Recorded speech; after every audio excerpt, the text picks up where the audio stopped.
Hello, everybody. Scott Golden with the Pro Wrestling Logic YouTube channel and the World Class Championship Wrestling Review series. We are fast approaching the beginning of April in 1985 here in World Class, but we are on March 23rd today. Um, there are a total of four first run segments here this week. The One Man Gang versus Larry Dyer. I don't know much about Dyer. I assume he's just an enhancement talent coming through the area. Obviously, one man gang, not the guy you want to enhance for, in the sense of your career prospects aren't looking very promising from a kayfabe perspective if you have to tangle with the one man gang and as led by Gary Hart. The gang uses a strap among other weaponry to gain advantages here. Hits a hard shots or series of hard shots on Dyer. Dyer is certainly not a guy that has a lot of prospects here in world class unless things change. But we do see Gang with a quick and authoritative uh, big splash maneuver and gets the victory here. Squash win for him, and that is to be expected. We kind of we move through that relatively simply, and Gary Hart, obviously a guy who is not wanting to waste a lot of time. We then see the beginning of a new alliance uh, for everybody. We also see a highlight match, the Under the Giant with the Destroyers from a while ago. Um, but back to first run action. We see Hercules Hernandez and Rip Oliver. Hercules Hernandez, the mystery combatant brought by Sunshine. Hernandez scares the heck out of Jim Cornet, as is to be expected. Oliver tries to jump Hernandez from behind. Might not have been his smartest move, as Hercules tosses him over the top rope, gets himself disqualified, doesn't really care. He gets his hands on Jim Cornette, and Cornette powered up. Obviously, the match is not the process here. The uncontrollability of Hercules Hernandez, who I think is just coming in from Mid South, if I'm not mistaken. I know he was in Mid South during the early '80s, but there's a hug between him and Sunshine very, very happy to have Hercules Hernandez on her side while Billy Jack Haynes either disappears or mends or does whatever he does. Relatively nondescript match to follow. Kelly Koniski, Johnny Mantell. Every once in a while, you see these matches where it's kind of like, what's this coming from? And they, need some degree of just filler. Koniski has gotten victories in the past as a I guess mid card guy. Does a lot of the go behinds, a lot of the strikes, big on the knees, to the skull and whatnot. Um, and we see Mantell break down the knee and ankle and leg of his adversary here. Um, but once Koniski back on his feet, I'll give him credit here. He hits a short knee and then literally starts to stomp his own foot to bring the blood back into the foot, back into the area for himself. And Mantell hits a short knee lift. Mantell has been a bit of a journeyman enhancement, upper, I guess, mid card enhancement talent. So he's been both in the enhancement role and the mid card to upper mid card role for a couple of years, and I think that's one thing that World Class does very well is they do bring in new talents, they push them and take them out, but there are a couple of people. Iceman King Parsons was one where you stabilize and you recognize that these particular talents are going to be there. More mat wrestling from Koniski, of course, the son of Gene Koniski, the former NWA champion. Back when being the NWA champion meant a lot. I wish it meant more than it does now.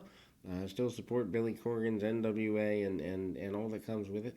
And the UWN project, if you haven't heard about that, worth going out of the way to check that out on the YouTube channel as well. Backbreaker by Koniski. Koniski usually gets a victory with that, does not get one here. Frustrated by that fact and casts Madrill or Mantell. I always want to call Madrill Mantell, but that's because Al Madrill was here for the beginning of our foray into world class anyway. Casts him to the outside through the middle rope, and then a vertical suplex by Koniski leads to some challenges and some trouble.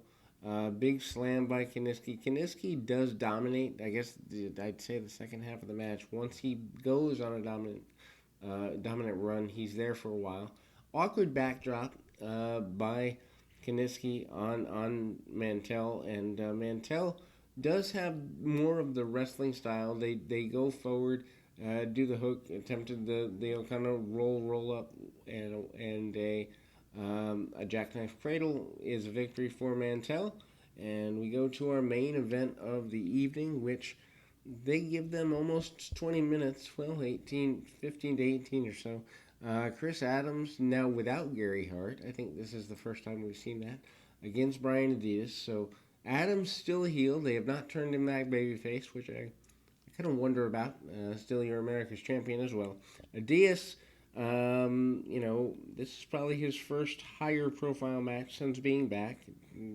I don't know if he had a title shot or two when he was here the first time. I don't remember, but I don't think he had much. Maybe some tag shots, but single shots, I don't think so.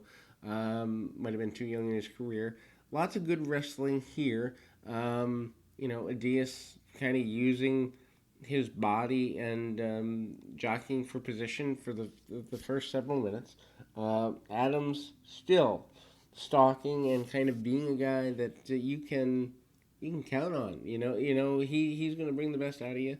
Get some riding time on Adias and hold him down with headlocks, hammerlocks, and the like. Adias has risen to the point where being competitive with Adams is believable. Fighting out of a top wrist lock, fighting out of headlocks, hammerlocks, and all of that. But at the same time, you can tell there's a class difference between the two in terms of intensity and all of that. They do pick up the pace, about 5 to 6 minutes into the match. Adias is ready to go. He gets a hip toss, drop kick, and all of that. This causes the breakdown of the match into Adams wanting to slow the pace down. They do get back in the ring, and Adias goes back to the head scissors. Seems like head scissors, body scissors, and all of that. If you're a friend of the Von Erichs, you seem to like these things. Anyway, low blow there, or suspected low blow, headbutt by Adams. Adams not wanting to lose his championship, and really good draw out of the match. Front face lock broken down, and Adias does look actually worthwhile to go out of your way to watch this, because this is how you raise a guy who has been mid-card-ish to a guy that could be taken seriously as an upper-carder. A lot of credit goes to Adams for doing that. Gets several near falls, does Adias. Adias begins to get frustrated. You can tell by the look on his face that he's beginning to get aggravated. Hits the old-school airplane spin, which we don't see nearly enough of, if at all, today. I think a guy who does an airplane spin today, the closest thing might be the giant swing, but Adias frustrated because he lands too close to the ropes after the airplane spin to get any sort of victory or rub from that. And he goes to town on Chris Adams. Actually, I'd say Adias has the majority of the offense, at least for the second half or 2/3 of the match anyway. He definitely is made to shine here. Worth going out of your way to see if you want to see a guy made into a guy that could be something 6 months down the road. This is how you do it. And Adams staggers quite a bit. He takes a momentary, I guess, run at trying to gain a pinfall out of nowhere. Doesn't get what he wants out of that. With only a couple minutes left in the bout and the program, both men brawling from their knees. Adias brings brings Adams back to his feet. One thing I like about Adams' super kick, I'm just when I was watching the match, I'm thinking the finish could come out of nowhere because the super kick is a move that can come out of nowhere. Having a finish where the finish can come out of nowhere is valuable and vital. Um, I know they overuse the super kick these days. One man gang makes his way into the ring, interferes, and goes after both men. And thus, there is a reasonable thought that Ryan Adias should be your America's champion. And so that's where we end for this edition. We'll be back with more right after this.